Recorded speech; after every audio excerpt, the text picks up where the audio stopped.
Ladies and gentlemen, welcome to the National Timely Action Hour. This is the show where we talk about everything from comic books to movies and everything in between. My name is Aidan, and I hope that you're doing well today.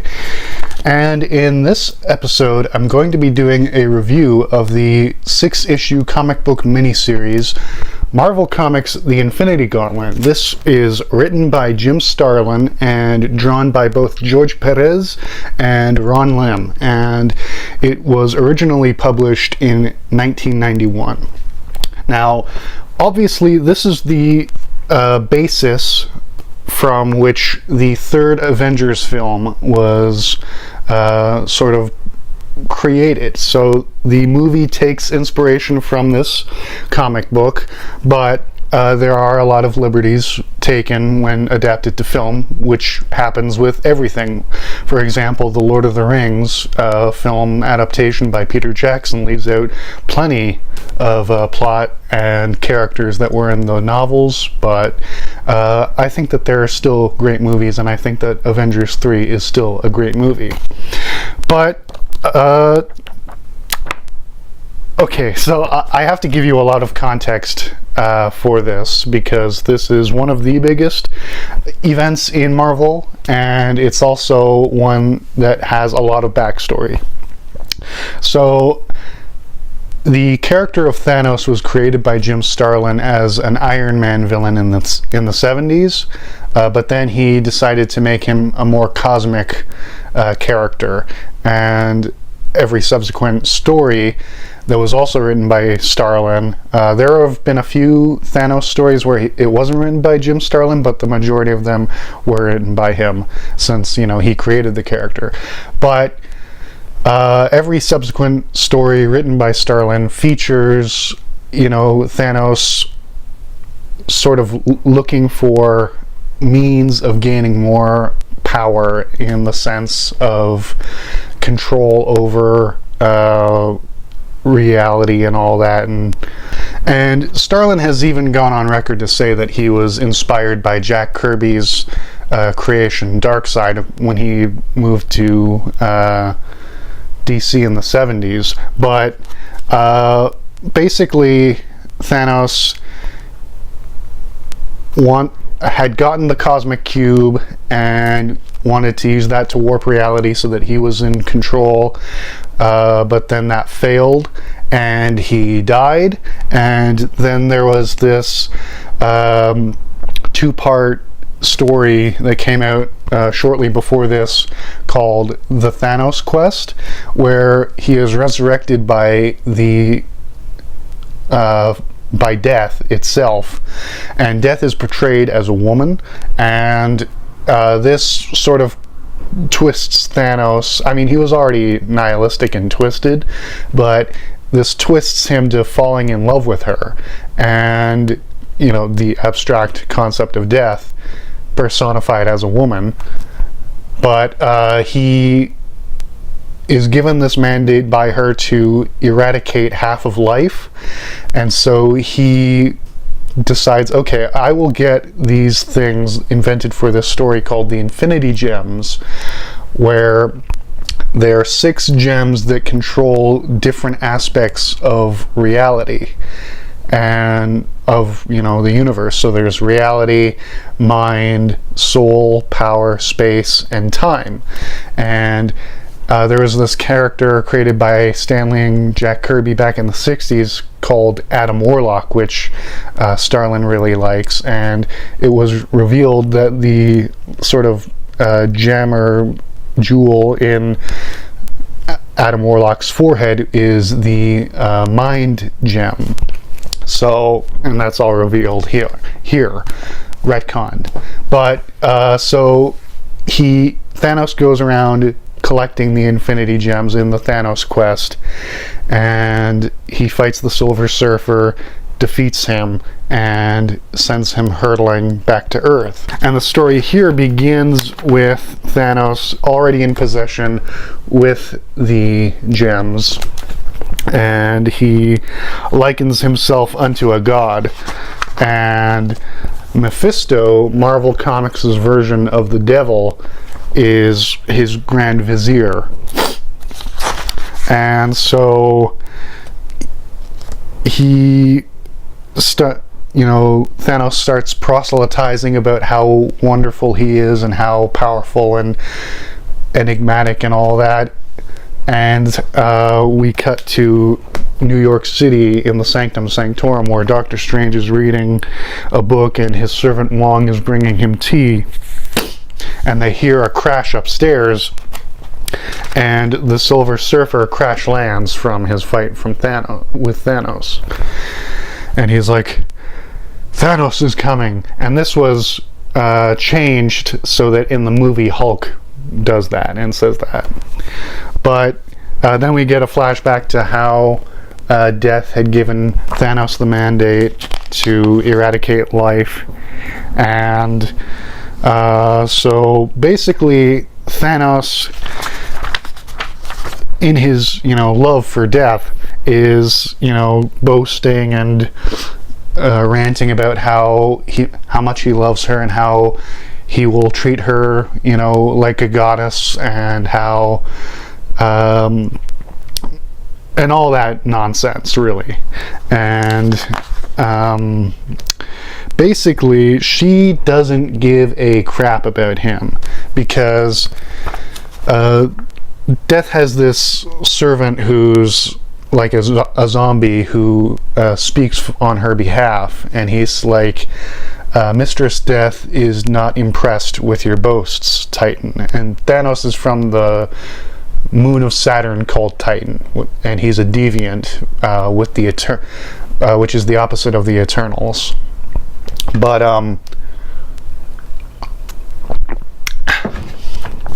basically Mephisto's like, well, maybe she's not impressed because you haven't actually done what she resurrected you to do. And he's like, all right.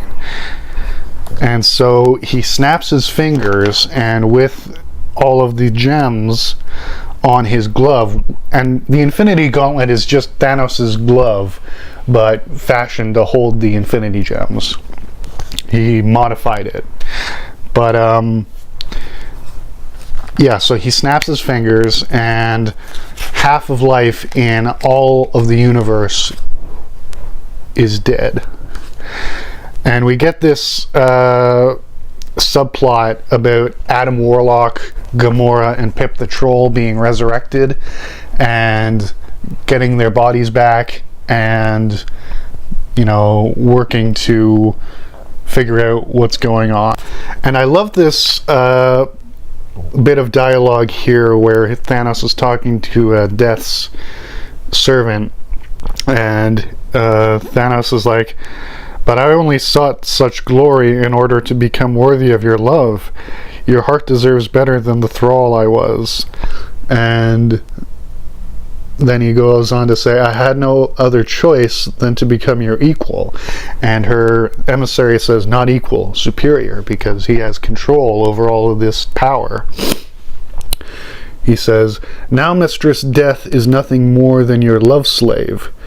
That was a position you chafed in. But she is the keeper of my heart. How can she find such status any less stifling? Your love is bondage. My love is worship. And, they continue arguing until Thanos gets so angry that he kills her, servant. And he builds this monument to his love for her. And I'm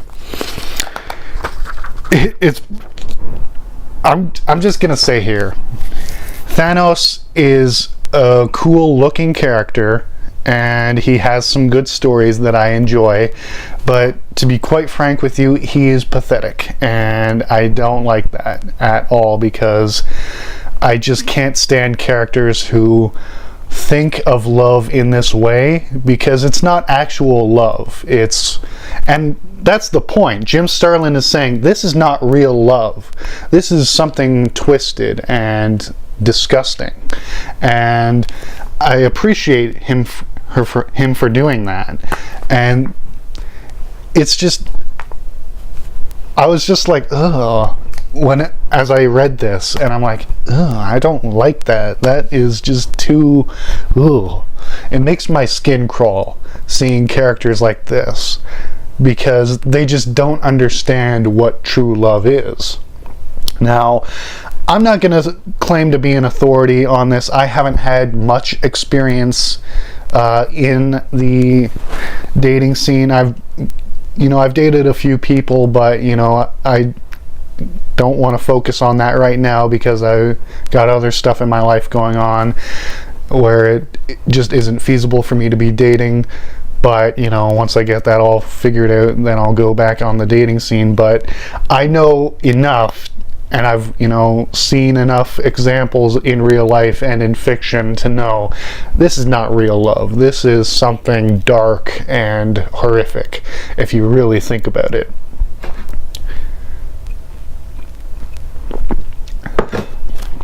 But Thanos builds this throne for himself and for her to sit on and observe all of their wonder and grandeur, and he summons his granddaughter Nebula, who's a walking corpse, as he says, Nebula has no hope of unconsciousness or true death relieving her, continuous horror and agony.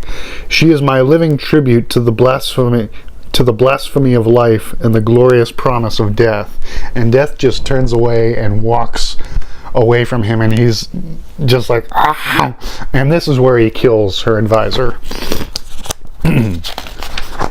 And Mephisto's whispering in his ear, Master, perhaps you should do this.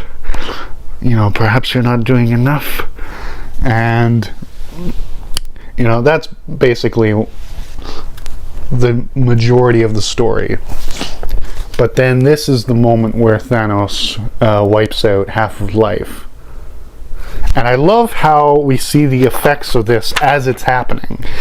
Spider-Man is swinging through the city, and his spider sense goes off, and he sees in Times Square half of the people disappearing, and this woman crying out for her baby who's dead, and this jet airliner is falling down because the pilot and co-pilot were killed, and Spider-Man's frantically swinging home to find his wife Mary Jane, and Cap is in Avengers HQ in downtown New York, and he's getting this report from Cersei, one of the Eternals, and Hawkeye, and then they disappear, and Cap is confused and trying to figure out what the hell's going on here. And Nick Fury and S.H.I.E.L.D. are, as it turns out, the helicarrier can go into space and orbit the Earth. So they're in orbit, and Nick Fury and Valentina Allegra de la Fontaine, who is played by Julia Louis-Dreyfus in the movies, who played Elaine on Seinfeld. And Nick Fury is Caucasian in the main universe. It wasn't until the Ultimate Universe where he was drawn to look exactly like Samuel L. Jackson, and Samuel L. Jackson has gone on record to say he was in a comic book store flipping through a comic book, and he saw himself drawn as Nick Fury, and he's like, huh. So he called his agent, and that's how he got the role in the movies. And then they said, okay, and Nick Fury has a son named Nick Fury Jr. in the main universe who looks like Samuel L. Jackson. But they're orbiting, and they're getting reports of this, and Hulk's in a bar, and at this point he's Professor Hulk, and he's seeing on the news that half of animal life has also disappeared, and he's like, and all the people in the bar except for him and the bartender are dead. So the Silver Surfer informs Doctor Strange on how Thanos has obtained the Infinity Gems and how he crafted the Infinity Gauntlet, and catches him up to speed on all of that. And Wong disappears because he's dead. Then we cut to Titan, the moon of Saturn where Thanos was born, and we meet well, we are reintroduced to Thanos' family, his father, Mentor, and his brother, Eros, aka Star Fox. And we are reintroduced to Drax the Destroyer. And they are discussing how they're getting all of these weird readings from their computer. Talking about, the Great Disappearance, as it's called, and Fire Lord, who was a Herald of Galactus after the Silver Surfer. He is, talking about what he knows. Then we cut it back to Adam Warlock and his pals and how they're getting their bodies back. And so then we cut back to Thanos' monument to death, and then we see the airline crashing, and the Avengers are helping out. And also at this time, Thor, Odin's son, was deemed unworthy, and so and Donald Blake, his human form, was cast out, and so this guy named Eric Masterson gets Mjolnir because he's deemed worthy. And he looks like Thor, but with a beard, and he has a different helmet and a slightly different costume. But, for all intents and purposes, he is Thor. He's just, he doesn't have all of his memories about who people are and deeds that Thor has done and adventures that he's gone on. So he's like, oh yeah, I remember you. Yes, good times. And I think that that's funny. So he and She-Hulk and Vision and are helping the people on Fifth Avenue where the plane crashed, and Quasar is called on by his cosmic force. I don't know much about Quasar, and so please forgive me. A lot of people in this story who are on the more cosmic side, I am ignorant to, so please forgive me for that. I mainly read Spider-Man, the Fantastic Four, and Hulk, and even then I don't buy modern Marvel comics because of all of the bullshit that has happened since One More Day, and One More Day made me quit reading Spider-Man. So I've read some comics that have come out since then, but they weren't really my cup of tea. The main things that I enjoy that Marvel has put out recently are stories set on alternate universes, like Spider-Man Spider's Shadow by Chip Zdarsky, and Chip Zdarsky's other story, Spider-Man Life Story. That was really good. And Planet Hulk and World War Hulk by Greg Pak, and a couple of others, but I digress.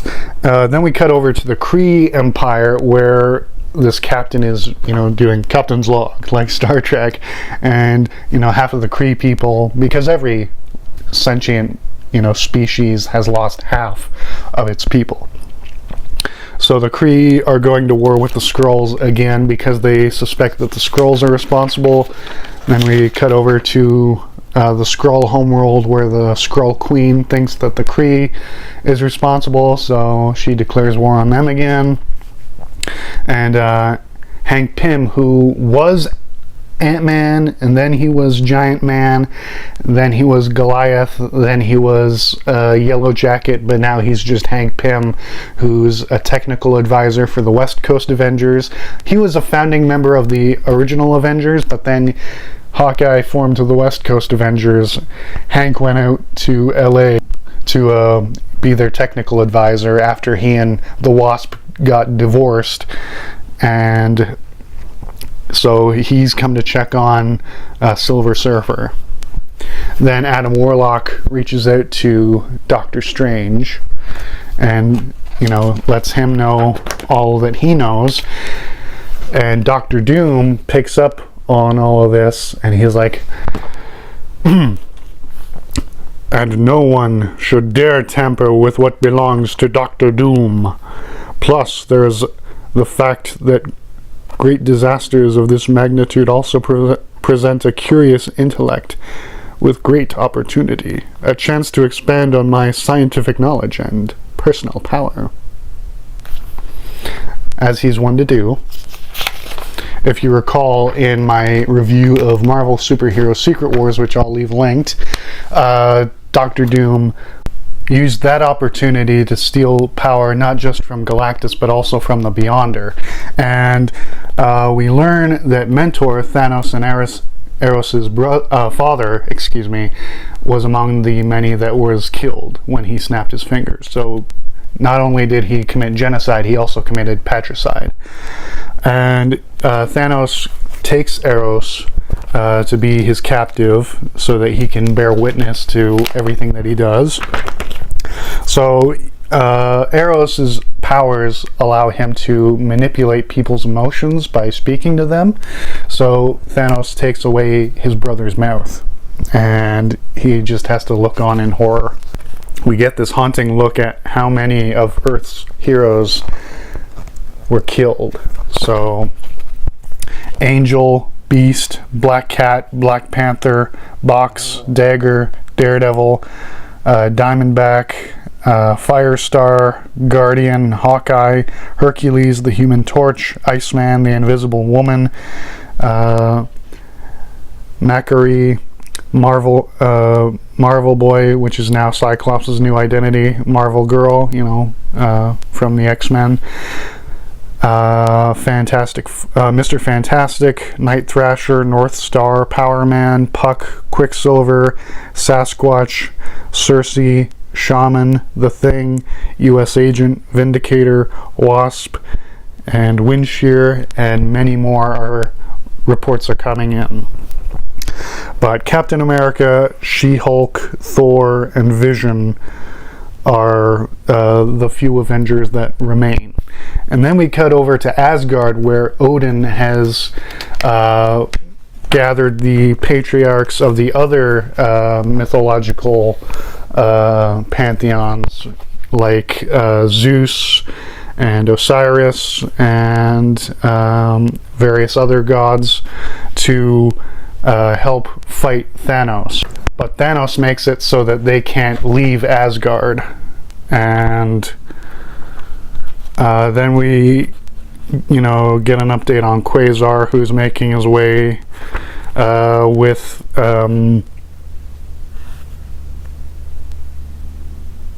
his cosmic boss to... I don't know that much about Quasar, so I'm sorry. And I'm sure that they mention his name, but I can't remember it, and I'm not able to see it right now and talk at the same time. But so Adam Warlock regains his body from the cocoon. He jumps out of the healing cocoon, and Dr. Doom shows up to the Sanctum Sanctorum and demands to be put in charge of the fight back against Thanos. So he uses his Doom Bots to grab Doctor Strange, and then he blasts Silver Surfer with his magic. And then Adam Warlock shows up and he's like, okay guys, that's enough, I'm in charge. And so then we cut back to Thanos torturing his brother and granddaughter to impress a bitch. Simp. I'm not gonna mince my words here, he's a fucking simp, and I hate him. But so then Adam Warlock is like, yeah, so I know Thanos, I've fought him many times, I know how he thinks. Also, I had the mind gem in my forehead, so I know how that works, so you need my expertise here. And Thanos sends out a wave of destruction to, decimate the universe, and it destroys planets and stars. And Galactus was about to eat one of the planets that was destroyed, and so he's like, okay, well, I'm gonna gather all of the other cosmic gods, and we're gonna fuck you up. And then we get some more human interest stuff of people reacting, and then earthquakes from the wave of destruction start, messing things up, and Wolverine saves this woman and her son. And Iron Man is in orbit, with a big instrument monitoring everything so he can figure out what the hell's going on and take his findings back to Earth to, let other people help him to, solve the problem. And we learn that there are some members of the West Coast Avengers who are still alive, like the original Human Torch, Jim Hammond, Wonder Man, and Scarlet Witch. So Iron Man reconvenes with them. Then we get the godly patriarch saying, well, if we can't leave Asgard, we're basically helpless. So that takes them off the table. And then we get the Submariner and his cousin Namorita in Florida, doing what they can to help people. And Namorita saves a couple, but she can only save the 2 people. The rest of the city just gets whoosh. Even Trump Tower gets destroyed. Wait, no, they're in Atlantic City. So, and Thor is flying across the world, and he sees that Japan was swallowed up by the ocean, so those are millions of people dead. And Nick Fury and Spider-Man are on the monitors with the Avengers, giving updates, as well as the Inhumans and Cloak from Cloak and Dagger. And even the Iron Man villain, the Crimson Dynamo, realizes, okay, I gotta cut this shit out and help. And so he's also on the line. And the West Coast Avengers call up the regular Avengers. So Adam Warlock is like, okay, we gotta round up all the superheroes so that we can attack Thanos.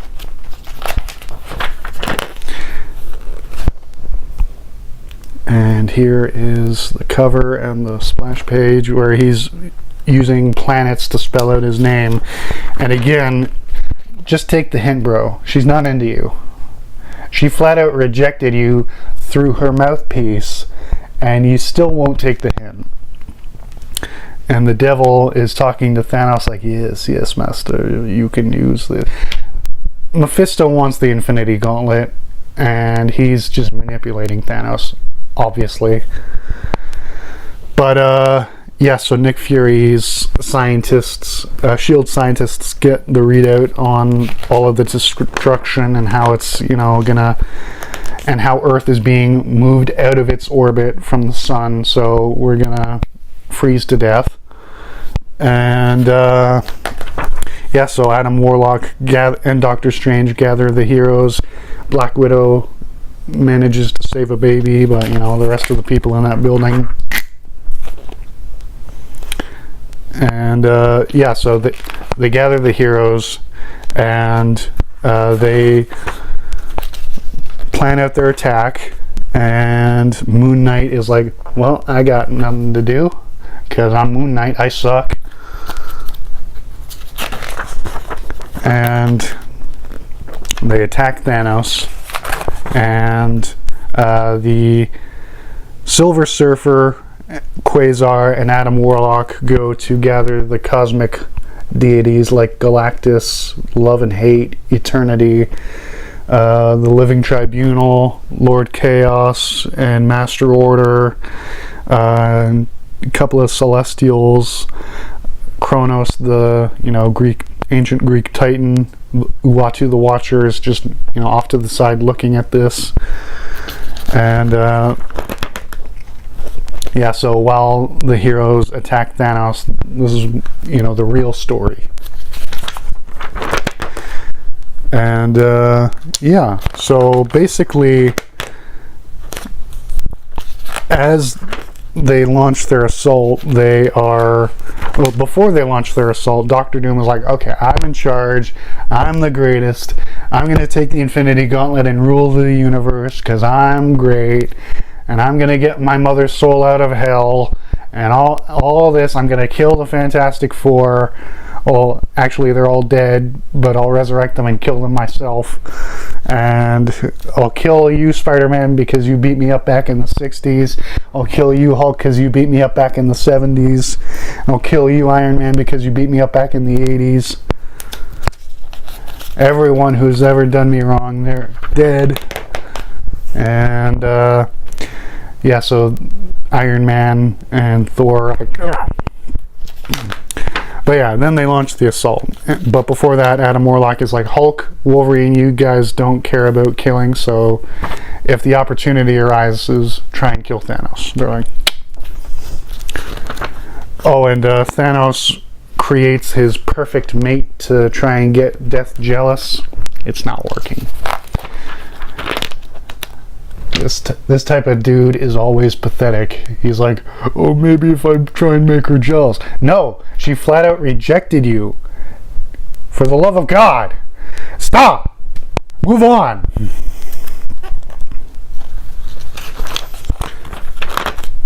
Yeah, so then the heroes attack. They're all decimated by Thanos because he's so great and he's so wonderful.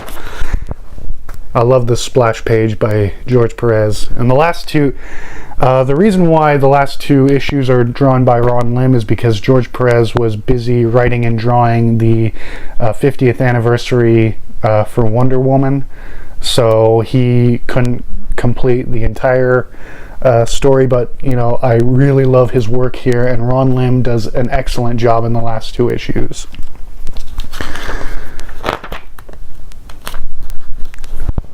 Then there's the cover for 4, and I love the fight. It's awesome. The heroes don't stand a chance. They know it, but you know, they gotta try something. And Eros is just like, oh, I want to help, but I can't do anything.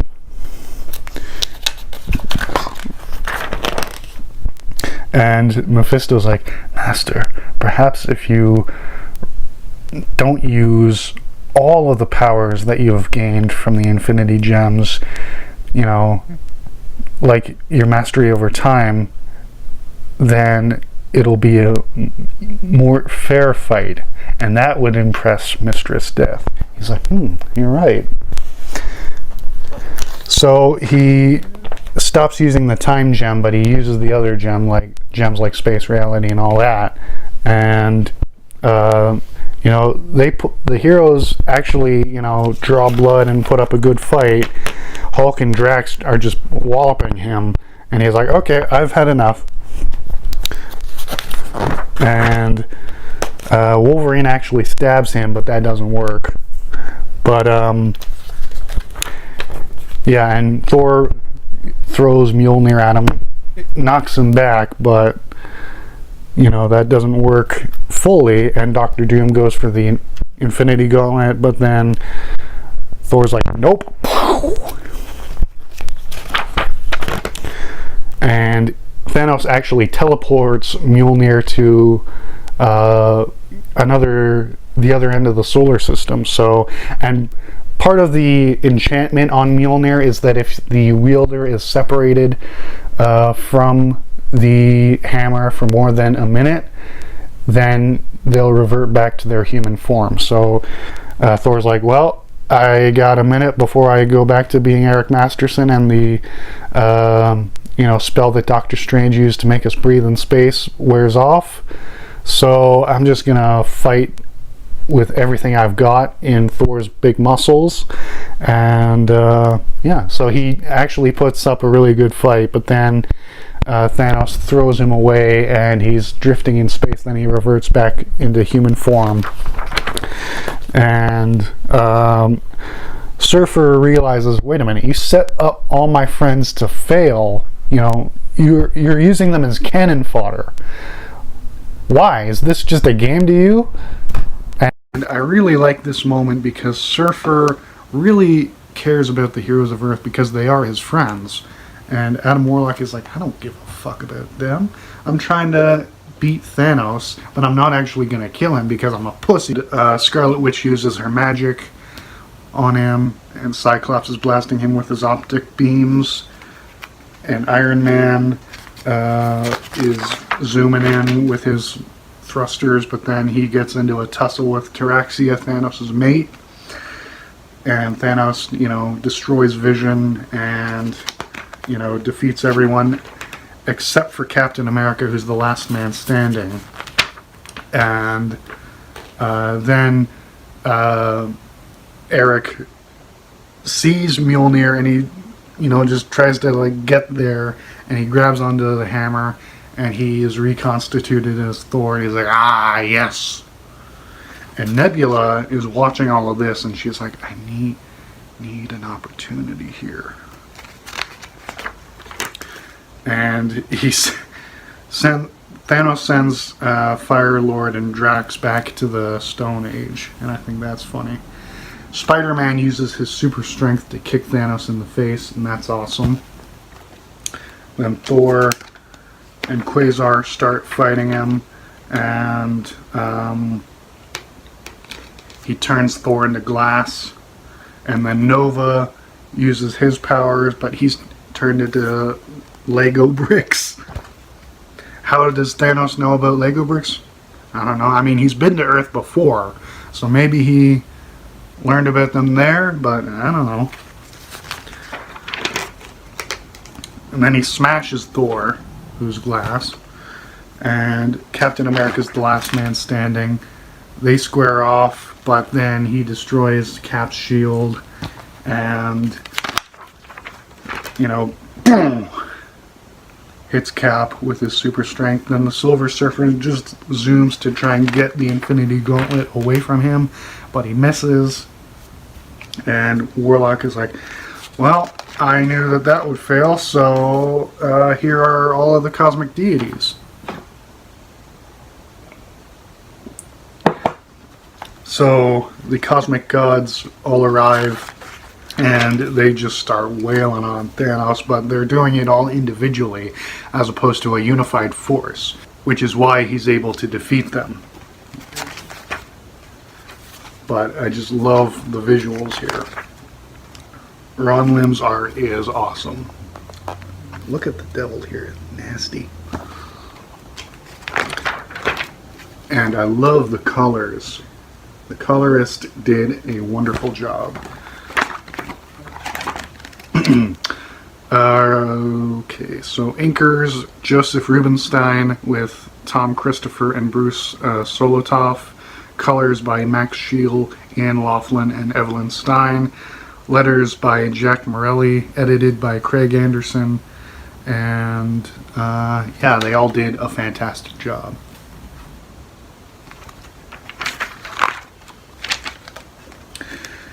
And Annihilus comes from the negative zone to invade Earth and, pick it clean of whatever he wants, like a vulture.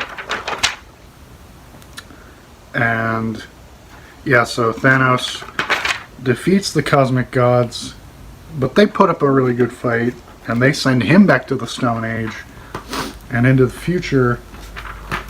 But, he is too good because Jim Starlin is writing this, and he created Thanos, so Thanos is the greatest character ever. And I love how even Death, starts working with the other cosmic beings to fight Thanos. He's like, you too betray me? And she doesn't talk to him. He's like, I offered you the universe. And Mephisto also takes the... Before this scene, Mephisto tries to take it, but then he beats Mephisto. But yeah, then they all zap him, and he's like, no! But then he traps them. And basically, the last cosmic being is Eternity, which is the living embodiment of the universe. And he and Thanos fight, but Thanos wins, so he becomes the physical embodiment of the universe. So Warlock and Surfer go back to Strange, and they're like, okay, we have one last opportunity. And while Thanos' body is resting and like getting accustomed to being, you know, his soul being the universe, Nebula takes the Infinity Gauntlet and sets everything back to what it was 24 hours ago. And so she goes actually back to being a corpse, even though she was briefly, you know, her normal self. But, you know, Thanos tries to get the gauntlet off of her hand, but then she's like, nope, and goes back to being her beautiful self. And but before that, Warlock is like, okay, Thanos, you have to help us defeat Nebula. And the heroes are like, the fuck? He's like, don't question my genius. And I really like this scene where Adam Warlock is dressing down Thanos, because he's like, I was in the soul gem, it was in my forehead, and I was like living in it, the mind gem, excuse me, and I have seen inside your head, I know you, so I know that in your heart of hearts you don't really want ultimate power because you know you don't deserve it. And Thanos is like, you're right. So then they go, and then Nebula sets everything back. And yeah, so as Thanos goes to get the gauntlet off of her, she's like, nope. And so then she sets all of the cosmic beings back, except, you know, now they're gonna attack her. And the heroes who are resurrected, so everyone in the universe who died because of Thanos' snap are resurrected. Some of the heroes remember what happened, some of them have a faint idea of what happened, but others don't remember at all. And Peter gets back to Mary Jane, and she is thicker than a Snicker.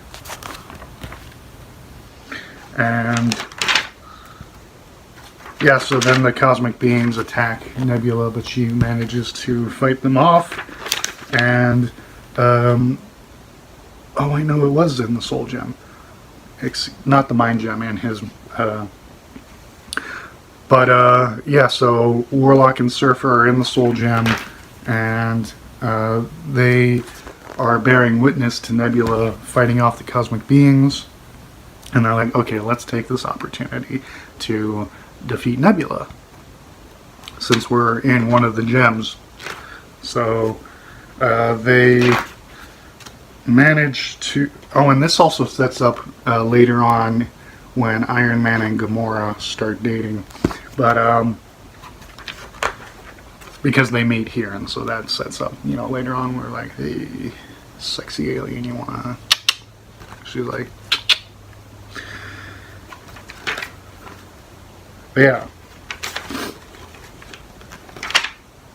So Adam Warlock, as everyone's, you know, clawing to get the Infinity Gauntlet, picks it up himself. He's like, all right, this is over. I'm in control here.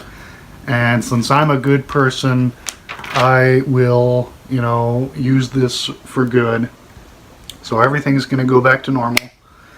And Eros takes Nebula back to Titan so that she can stand trial. And Thanos is like, well, since I lost, I'm going to detonate the nuke that I have on my person. And they're like, huh? So Thor knocks him into space. There's a giant explosion. And Thanos is dead. And Thor, the Silver Surfer, and Doctor Strange are like, Adam, you shouldn't have that power. No one should. And he's like, well, you don't really have a say in the matter because I am all powerful and I'm going to use it as I see fit. So you go back to Earth. And then in the epilogue, Adam Warlock, Gamora, and Pip the Troll go to an unnamed planet 60 days in the future, where they see that Thanos faked his death and he is a farmer now. And Warlock and Thanos talk about, what it was like to basically be a god and how that power corrupted Thanos and how it could corrupt Adam Warlock. But he's like, no, I'm more benevolent. I'm a better person than you, so I'm gonna use this for good. And I won't let it corrupt me. And it ends with Thanos thinking to himself, despite everything, I think I can come back from this. I think I actually, might win in the end. And, there are 2 sequels to this, the Infinity War and the Infinity Crusade. And there are tie-ins for this. I haven't read them, nor have I read the Thanos Quest, which is the prequel. But if you'd like to see me talk about those, then please comment telling me that. And if you're new to my show and are enjoying the videos that I put out, then please subscribe and ring the bell to be notified when I post new videos, and share them with your friends. And if you enjoyed this video, please click the like button. If you didn't enjoy it, then I'm sorry, but you can hit the dislike button. And in the description of this video, I'll leave a link to my Patreon page and merch store. So if you'd like to buy a t-shirt or a coffee mug with my channel's logo on it, then please feel free to check that out. And on Patreon, you get early access to videos and episodes of my podcast, and I'll leave a link to my podcast. And you get and on Patreon, you can read my original writing projects, and you get exclusive videos and episodes of the podcast. So please consider checking that out. And I'll also leave a link to my social media profiles. I have a Facebook page, Twitter, Instagram, subreddit, and Discord server. So please check those out if you're looking to send me a message or get up to date or stay up to date about my channel and podcast. But thank you so much for watching, and I sincerely hope that you have a wonderful day. Cheers.